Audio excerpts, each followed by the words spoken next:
बिस्मिल्लाहिर्रहमानिर्रहीम। अस्सलाम वालेकुम dear students, welcome to my YouTube channel Guru math and also welcome to class 8 math. जी बच्चों, क्या हाल है आपके? ठीक है, उम्मीद है आप सब बिल्कुल ठीक ठाक होंगे, खैरियत से होंगे। बेटा आज के इस वीडियो के अंदर, इस लेक्चर के अंदर हम एक्सरसाइज 3.2 को डिस्कस करेंगे। इसके अंदर आज हमने बहुत ही इंपॉर्टेंट चीज़ें डिस्कस करनी है, जो कि आपको जो है व्हाइट बोर्ड पे भी नज़र आ रहा है कि आज मैंने पहले ही व्हाइट बोर्ड भरा हुआ है, लेकिन ये सारा कुछ मैं डिटेल से आपको समझाता हूँ यहाँ पे। तो अब हम सर्कल के बारे में पढ़ने वाले हैं, चूंकि हम थर्ड चैप्टर स्टार्ट कर चुके हैं।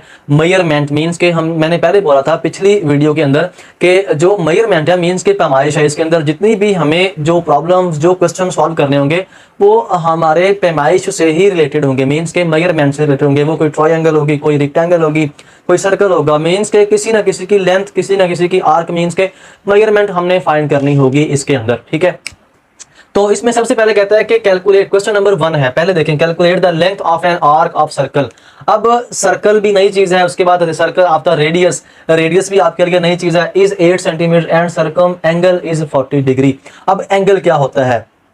ठीक है, तो बेटा सर्कल हो गया, उसके बाद आर्क, रेडियस, ये सारी की सारी नई चीजें आप लोगों के लिए। सबसे पहले आप फोकस करें यहाँ पे, जो है सबसे पहले आप यहाँ पे यूज हुआ है जी सर्कल। सर्कल जो है एक सर्कल किसी स्फीयर का एक, मतलब पूरे का पूरा एक आपके पास सर्कल है, उसकी बाउंड्री जो है वो एक दरमियान में फिक्स पॉइंट से उसका सारे का सारा डिस्टेंस जो है वो सेम होना चाहिए। इससे इस तरफ ले जाएं, इस तरफ ले जाएं, इस तरफ ले जाएं, इस तरफ ले जाएं, सारे का सारा डिस्टेंस बेटा सेम होता है और इसी को हम रेडियस का नाम देंगे। जैसे मैंने यहाँ से लेके इस पॉइंट को हमने नाम देना है पॉइंट ओ का। ये जो है ये पॉइंट ओ है मेरे पास, ठीक है, ये सेंटर है। ठीक है, तो ओ से सी तक ये जो डिस्टेंस है ये रेडियस है, रेडियस ऑफ सर्कल, सर्कल का रेडियस है। उसके बाद आ जाए जी, फिर आ जाए कॉर्ड क्या होता है। ठीक है, सर्कल की बाउंड्री को, सर्कल के सर्कमफ्रेंस को, अच्छा सर्कमफ्रेंस क्या होता है? ये सारी की सारी जो बाउंड्री आपको सर्कल की नजर आ रही है, इट इज कॉल्ड सर्कमफ्रेंस, ये सर्कमफ्रेंस होता है। उसके बाद कॉर्ड, कॉर्ड जो है यहां से स्टार्ट होता है ए बी, सर्कल के किसी सर्कल के सर्कमफ्रेंस के ऊपर किसी दो पॉइंट्स को आपस में मिलाने वाली लाइन जो है वो कॉर्ड कहलाती है, it is called chord. Chord की आई होप आपको समझ आ गई है। ठीक है, उसके बाद रेडियस हो गया, कॉर्ड हो गया, फिर बात आती है डायमीटर की। असल में डायमीटर और कॉर्ड, ये बच्चे यहाँ पे कंफ्यूज हो जाते हैं, ये के डायमीटर और कॉर्ड सेम ही है। ये भी तो सर्कमफ्रेंस के ऊपर, सर्कमफ्रेंस के ऊपर किसी दो पॉइंट्स को आपस में मिलाने वाली लाइनें हैं जी, बिल्कुल मिलाने वाली लाइन है, लेकिन इनमें फर्क है। क्या फर्क है? देखिए, डायमीटर जो है उसकी ये कंडीशन है, इसकी ये शर्त है कि ये सर्कल के सेंटर से पास होता है। ये ऐसे इस तरफ कोई भी आप जिस तरफ मर्जी आप इसको लाइन लगा दें, डायमीटर जो है वो हमेशा सर्कल के सेंटर से पास होता है, सर्कमफ्रेंस के ऊपर दो पॉइंट्स को आपस में मिलाता है। ठीक है, लेकिन ये पास कहां से होता है? सर्कल के सेंटर से। It is called diameter, it is the line joining two points on the circumference of a circle is called diameter. ठीक हो गया, डायमीटर भी आपका कंफर्म हो गया। उसके बाद आ जाएंगे सीकेंट के ऊपर। ठीक है, सीकेंट ये है कि सीकेंट ऐसी एक लाइन है, ऐसा एक खत है जो किसी सर्कल के सर्कमफ्रेंस को दो हिस्सों में कट करता है, डिवाइड इन टू पार्ट्स, दो हिस्सों में वो कट करता है सर्कमफ्रेंस के, सर्कल के सर्कमफ्रेंस को। जैसे आप देख रहे हैं कि ये यहाँ पे एंड नहीं हो रही है लाइन, ये आगे कंटिन्यू है, ये एरो का निशान आपको शो कर रहे हैं, ये आगे जारी है, तो ये बेटा सीकेंट होता है। ठीक होगा। उसके बाद आपको एक और नजर आ रही है लाइन टेंजेंट। टेंजेंट क्या होता है? टेंजेंट ये है कि किसी सर्कल के सर्कमफ्रेंस के, किसी सर्कल के सर्कमफ्रेंस के ऊपर एक्सटर्नली किसी एक पॉइंट से लाइन गुजरे, एक्सटर्नली मतलब बैरूनी तौर पे टच करके गुजरे, तो उसे हम देंगे टेंजेंट का नाम, तो ये टेंजेंट है। ठीक है, जरूरी नहीं कि टेंजेंट ऐसे ही होना चाहिए, आपका यहां से गुजर सकता है, यहां से गुजर सकता है, यहां से गुजर सकता है, यहां से गुजर सकता है, आप कहीं से भी गुजार दें तो आपका वो टेंजेंट ही होगा। अच्छा, इसी में अगर हम आर्क की बात करें कि आर्क क्या होती है, आर्क कहते हैं कॉस को। ठीक है, कर्व्ड पार्ट होता है सर्कल के ऊपर किसी बाउंड्री का, तो आप इसको जो है यहां से, इसको मैं नाम देता हूं इस पॉइंट को एल का। ठीक है, तो ये ए एल बी, ये वाली आपके पास आर्क होगी फिर। ठीक है, ये वाली जो है ये ए एल बी ये आर्क है, एंड ए बी जो है ये कॉर्ड है।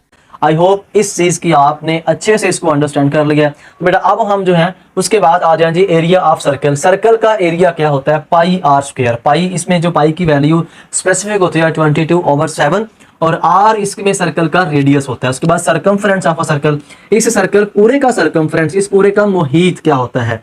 ठीक है, मतलब सारे सर्कल का हाथा क्या है? वो 2 पाई आर है। ठीक हो गया। पाई यहाँ पे 3.14 समथिंग है या 22/7 है, और आर इसमें रेडियस होगा। आर डिफरेंट होता है हर सर्कल का, वो आपकी मर्जी है, आर आप जितना भी रखते हैं। तो इसी में आपको इस एक डायग्राम के अंदर आपको बहुत सारी चीजें आपको सीखने को मिल गई हैं, बहुत सारे कंसेप्ट आपके क्लियर हो गए हैं इसी के अंदर ही। तो बेटा अब हम जो है वो मूव ऑन करेंगे, इसके क्वेश्चंस को सॉल्व करेंगे। क्वेश्चन नंबर 1, 2 थे जितने भी आज हमारे हो जाएंगे। तो आपसे रिक्वेस्ट है, अगर आपने अभी तक चैनल को सब्सक्राइब नहीं किया तो काइंडली आप चैनल को सब्सक्राइब कर दें, ताकि नेक्स्ट आने वाली वीडियो भी आप तक पहुंच जाए। थैंक यू जी। तो माय डियर स्टूडेंट्स, मेरे पास इसी तरह क्वेश्चन नंबर 1 है। क्वेश्चन नंबर 1 जो है वो आप देखें, कहता है calculate the length of an arc. एक आर्क की हमने लेंथ फाइंड करनी है। तो the radius of arc is, उस आर्क का जो रेडियस है वो 8 सेंटीमीटर है and central angle is 40 degree. ठीक है, तो उसमें इसका लिखेंगे सबसे पहले हम सॉल्यूशन। सॉल्यूशन के बाद यहाँ पे बेटा आ जाएगा वी नो दैट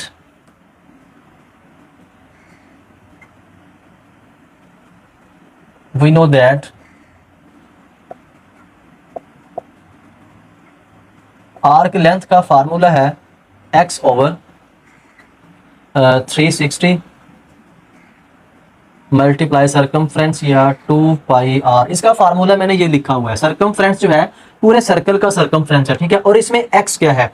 x बेटा इसका सेंट्रल एंगल है जो ये वाला बन रहा है। ठीक है, ये डिफरेंट क्वेश्चन के अंदर डिफरेंट हो सकता है। और इसमें r क्या है? r इसमें रेडियस है जो ये दिया हुआ है। ये इसमें r की वैल्यू ये दी हुई है, और ये वाली जो वैल्यू है ये आपको x नजर आ रही है। ठीक है, इसमें वैल्यू पुट कर देंगे और हमें इसकी लेंथ जो है वो फाइंड, इसको हम कैपिटल L से भी डिनोट कर सकते हैं। ठीक है, इसमें वैल्यूज पुट कर दें आप। x की जगह पे आ जाएगा बेटा 40 ओवर आ जाएगा आपके पास 360 मल्टीप्लाई 2 पाई की जगह पे आ जाएगा 22/7 और r की जगह पे आ जाएगा आपके पास 8। ठीक हो गया। अब इसको आपने करना है जी सॉल्व। 0 0 से कैंसिल हो गया, उसके बाद 4 1 द 4 4 9 36 होता है। ठीक है, अब इसको मजीद आगे आप इसको करेंगे जी, इसको बेटा आपने सॉल्व करना है आगे। ऊपर वालों को मल्टीप्लाई किया 8 2 बार 16 या 22 2 बार 44, ये आपके पास हो गया 44 ज़रब ये हो गया 8/9 7 हो गया आपके पास बेटा 63, विच इम्प्लाइज दैट इनको मल्टीपल किया 8 4 32 2 3 हासिल 8 4 32 और 3 आपके पास हो जाएंगे, ये हो जाएगा बेटा 35 352 बटा आ गया 63। ठीक है, अब इनको हमने करना है जी डिवाइड। इसको आपने डिवाइड करना है, डिवाइड करके तो ये इसको मैं साइड पे चलो आपको डिवाइड करके दिखा देता हूँ। इसको मैं ये हमारे पास आंसर है इसका। इसको आप डायरेक्ट भी वो प्रोसेस नहीं करना चाहते ना करें, आप डायरेक्ट भी कर सकते हैं। तो ये हमारे पास इसका जो आंसर आएगा 59 सेंटीमीटर, ये इस तरह आ जाएगा। ठीक है, ये आप इसको राउंड ऑफ कर दें, 7 को मैंने खत्म कर दिया, यहाँ पे 9 आ गया। अगर आप ऐसे भी लिख दें तो भी आपका आंसर। ठीक है, तो बेटा इस तरह हमारा क्वेश्चन जो है ये कंप्लीट हो गया। तो ऐसे ही हम नेक्स्ट मूव करेंगे इसके क्वेश्चन नंबर 2 की तरफ जी। तो माय डियर स्टूडेंट्स, नेक्स्ट मेरे पास इसी तरह क्वेश्चन नंबर 2 है। क्वेश्चन नंबर 2 की स्टेटमेंट को आप पहले देखें। कहता है कि if central angle of a sector. अब यहाँ पे आपको ना एक नई चीज बताई गई है, सेक्टर। ठीक है, सेक्टर क्या होता है? तो बेटा सर्कल के अंदर जो ये वाला पोर्शन है ना, ये सेक्टर है। असल में सेक्टर सर्कल का ही एक छोटा सा हिस्सा होता है। Part of a circle is called sector. ठीक है, ये वाला हिस्सा ये इस सेक्टर है। सेक्टर जो है वो 2 रेडियस से घिरा हुआ इलाका होता है। ये भी एक रेडियस है, ये भी रेडियस है, तो ये इससे घिरा हुआ इलाका सेक्टर कहलाता है। ठीक है, इसका जो एंगल है कहते हैं 36 डिग्री है, वो मैंने लिख दिया है। उसके बाद आर इज, उसका जो रेडियस है वो 15 सेंटीमीटर, ये भी 15 सेंटीमीटर और ये भी 15 सेंटीमीटर। ठीक है, but will be the arc length. Question वही है, बिल्कुल आपने वही चीज फाइंड करनी है। सबसे पहले हम इसमें लिखेंगे जी सोल्यूशन। वी नो दैट हाँ जी, इसमें आर्क लेंथ क्या होगी? आर्क लेंथ हमारे पास उसका फार्मूला जो है वो हो जाएगा x over 60 multiply by 2 pi r. ठीक है, फार्मूला आपने यही आर्क लेंथ का यूज करना है। ठीक है, इसमें x की जगह पे अब आ जाएगा 36, x की जगह पे आ जाएगा आपके पास 36 ओवर 360 मल्टीप्लाई बाय 2 पाई की जगह पे 22/7, आर की जगह पे आ जाएगा आपके पास 15। ठीक है, अब इसको आप करेंगे जी तकसीम 9 पे हो जाएगा 9 4 36। ठीक है, और ये 9 4 36 0 का 0, 4 1 बार 4 4 10 40। ठीक हो गया।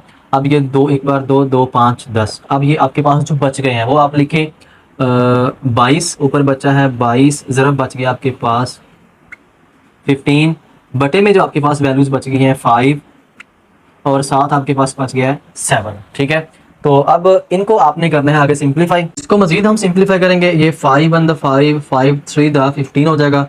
तो अब इसको मजीद आपने किया तो 22 3 बार 22 मल्टीप्लाई 3, ये मेरे पास हो जाएगा 66/7। ठीक हो गया। अब इसको आप करेंगे डिवाइड। अब आर्क लेंथ ये एल के इक्वल होती है जो कि 66/7 आ गई है। ठीक है, इसको हम डिवाइड कर लेते हैं 66/7 को।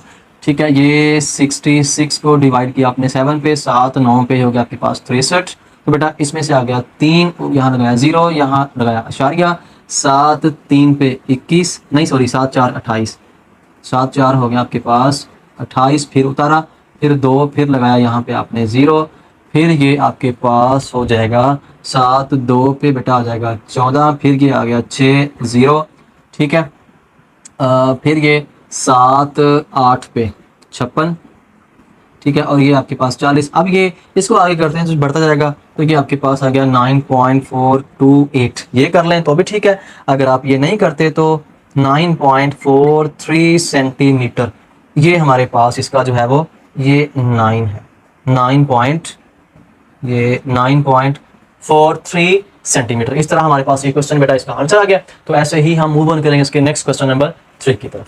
जी, तो बेटा इस तरह मेरे पास नेक्स्ट इसका क्वेश्चन नंबर जो है वो 3 है। क्वेश्चन नंबर 3 की पहले स्टेटमेंट को देख लेंगे। तस्लीम मार्क्स एंड आर्क, उसने एक आर्क लगाई आप लेंथ 8 सेंटीमीटर। अब उसने आर्क की आपको लेंथ दे दी है, कितनी है 8 centimetre, and it's central angle, उसका जो एंगल है वो 120 डिग्री है। व्हाट इज द रेडियस, कहता है आपने रेडियस फाइंड करना। तो बेटा सबसे पहले इसका लिखेंगे हम solution. We know arc length L is equal to x over 360 multiply by 2 pi r। इसके अंदर आप वैल्यूज पुट कर दें। तो बेटा इसमें देखें L की वैल्यू हमें गिवन है, L हमें क्या गिवन है, L हमें गिवन है 8 सेंटीमीटर, और हमें x की वैल्यू गिवन है 120 डिग्री, और r जो है वो हमने फाइंड आउट करना है। ठीक है, तो L की जगह पे आ गया 8, x की जगह पे आ गया आपके पास 120 ओवर 360 मल्टीप्लाई बाय 2 पाई की जगह पे 22/7, r हमने फाइंड करना है एज इट इज। ठीक है, 0 0 से कैंसिल हो गया। उसके बाद बेटा ये 12 1 12 12 3 पे 36 हो गया। ठीक है, तो ये नेक्स्ट इसको लिखेंगे तो 8 इज इक्वल टू ये हो जाएगा मेरे पास 22 2 बार ये 44 मीन्स के 44, 7 मल्टीप्लाई 3 21, साथ आ जाएगा r। तो बेटा हमने r को फाइंड करना है। ठीक है, तो आप 21 को इधर मल्टीपल करते हैं और 44 को बटे में ले आए। ठीक है, ये इस तरफ आ जाएगा और ये इसके बटे में चला जाएगा। ठीक है, तो r इज इक्वल टू ये हो जाएगा मेरे पास 8 के साथ 21, इधर डिवाइड और इधर आके मल्टीपल हो जाएगा, ये 21 और इसके बटे में आ जाएगा मेरे पास 44। ठीक हो गया जी। अब इसको मजीद मैं यहाँ फिर लिखता हूँ। अब बेटा 21 को 8 से मल्टीपल किया तो 8 1 दा 8, 8 2 दा 16, अब ये आपके ये पास हो गया 16। ठीक है, ये आपके पास हो गया जी 168 ओवर 44। अब इसको आपने डिवाइड करना है। ठीक है, डिवाइड करेंगे तो आपके पास जो रिजल्ट आएगा 3.82। ठीक है, तो r की जो वैल्यू है वो 3.82 सेंटीमीटर। इस तरह हमारे पास बेटा ये क्वेश्चन हो गया। अगर आपने अभी तक चैनल को सब्सक्राइब नहीं किया तो काइंडली आप चैनल को सब्सक्राइब भी कर दें ताकि नेक्स्ट आने वाली वीडियो भी आप तक पहुंच जाए। Thank you. मूव ऑन करते हैं नेक्स्ट क्वेश्चन नंबर 4 की तरफ। तो बेटा इस तरह मेरे पास नेक्स्ट इसका क्वेश्चन नंबर जो है वो 4 है। क्वेश्चन नंबर 4 की स्टेटमेंट को जरा आप देख लें, फिर हम क्वेश्चन सॉल्व करते हैं। कहता है जमील ड्रॉ एन आर्क, उसने एक आर्क को ड्रा किया, उसकी जो लंबाई है उसकी लेंथ 11 सेंटीमीटर है एंड रेडियस उसका 7 सेंटीमीटर है। अब कहता है कि फाइंड एंगल। अब हमने एंगल फाइंड करना है, बहुत ईजी है, आपने बिल्कुल भी परेशान नहीं होना। आपने जो है वो इसको लिखना है जी सोल्यूशन। वी नो दैट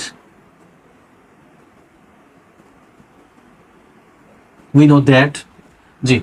अब हमें पता है कि L आर्क लेंथ इक्वल होता है x over 360 multiply by 2 pi r। इसमें वैल्यूज पुट कर दें। लेंथ हमें गिवन है कितनी है जी 11, x हमने चूंकि फाइंड करना है, और 360 as it is multiply by 2 pi की जगह पे आ जाएगा बेटा आपके पास 22 ओवर 7, और r भी आपके पास जो है वो 7 आ गया है।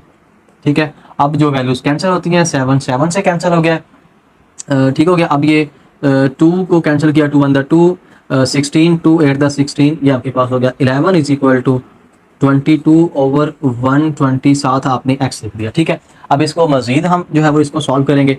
अब ये 2 11 पे 122 और 2 9 पे 18 0। ठीक है, अब आप ऐसे करें कि ये आपके पास 11 इज इक्वल टू 11/90 साथ x आ गया, ठीक है। अब इसको मैं यहाँ शिफ्ट करता हूँ, 11 इज इक्वल टू 11/90x। अब आपने x की वैल्यू बेटा फाइंड करनी है, तो सारी सी बात है ये दोनों वैल्यूज जो डिवाइड हो रही है इधर आके मल्टीपल हो जाएगी और 11 इधर आके डिवाइड हो जाएगा। तो ये कुछ इस तरह से आ जाएगा, 90/11 इज इक्वल टू x। ये मल्टीपल हो गया और ये आके डिवाइड हो गया, ये कैंसिल हो गया। तो हमारे पास जो है वो 90 डिग्री x की वैल्यू जो है बेटा हमारे पास ये एंगल फाइंड आउट हो गया। ऐसे ही जो है हम मूव ऑन करेंगे इसके नेक्स्ट क्वेश्चन नंबर 5 की तरफ। देखिए बच्चों इस तरह मेरे पास नेक्स्ट क्वेश्चन नंबर जो है वो 5 है। क्वेश्चन नंबर 5 की स्टेटमेंट को जरा देख ले, फिर क्वेश्चन सॉल्व करते हैं। कहते हैं radius of a circle is 14 unit. तो बेटा आप उसने यूनिट दे दिया, ठीक है। And arc angle is 65 degree, but is the length of an arc. अब हमने इसकी लेंथ फाइंड करनी है। फर्स्टली इसका लिखेंगे सोल्यूशन। सोल्यूशन के बाद बेटा वी नो लेंथ मीन्स के आर्क लेंथ किसके इक्वल होती है, x/360 मल्टीप्लाई बाय 2πr, ठीक है। हाँ जी, लेंथ हमने फाइंड करनी है। x की जगह पे जो एंगल है 65/360 2 इंटू 22/7, और रेडियस कितना दिया उसने 14, ठीक है।